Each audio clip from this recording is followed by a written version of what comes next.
This is the second of our Thursday thoughts on creativity.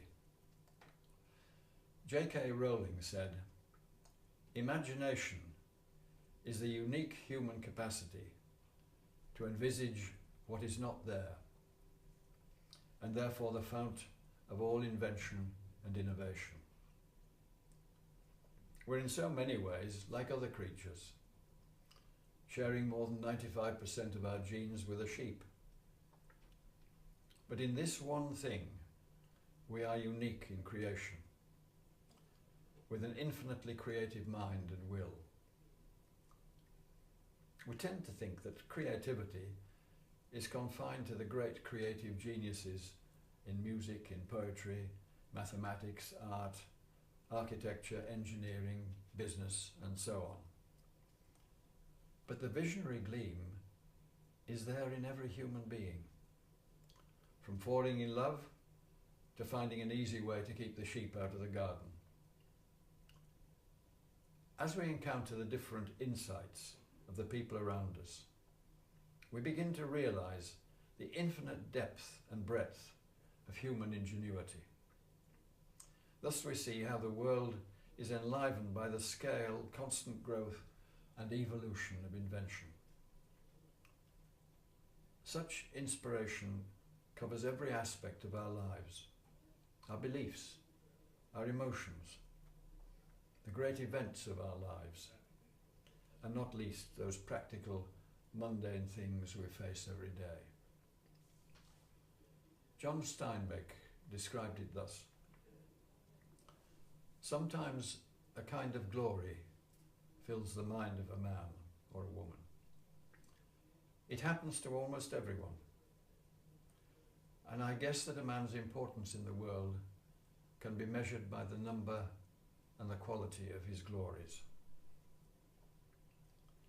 It's a lonely thing, but it relates us to the world.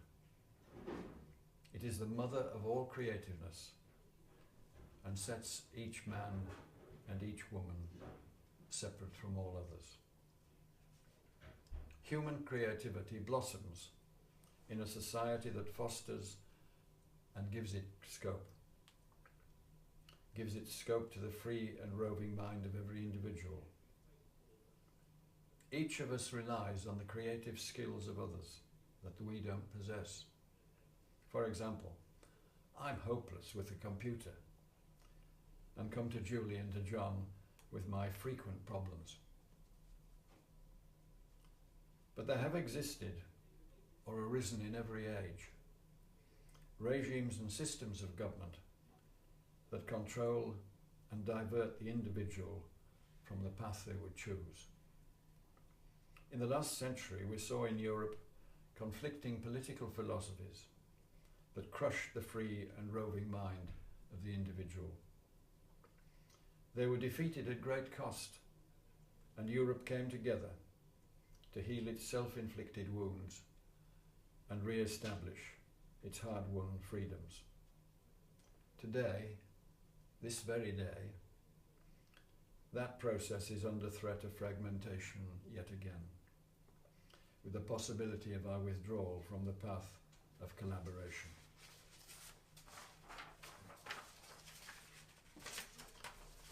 In the years ahead, there will always be new threats to creative freedom. For example, there lies the prospect of a new conflict involving global organizations who answer to no one but their managers and investors, and in some cases a state.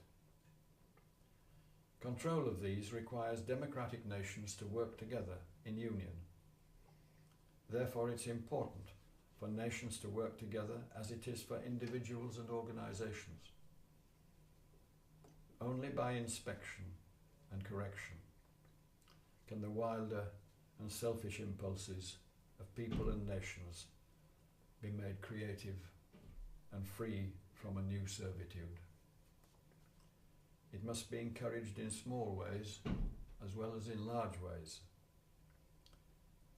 For as John Steinbeck tells us, if the glory can be killed, we are lost.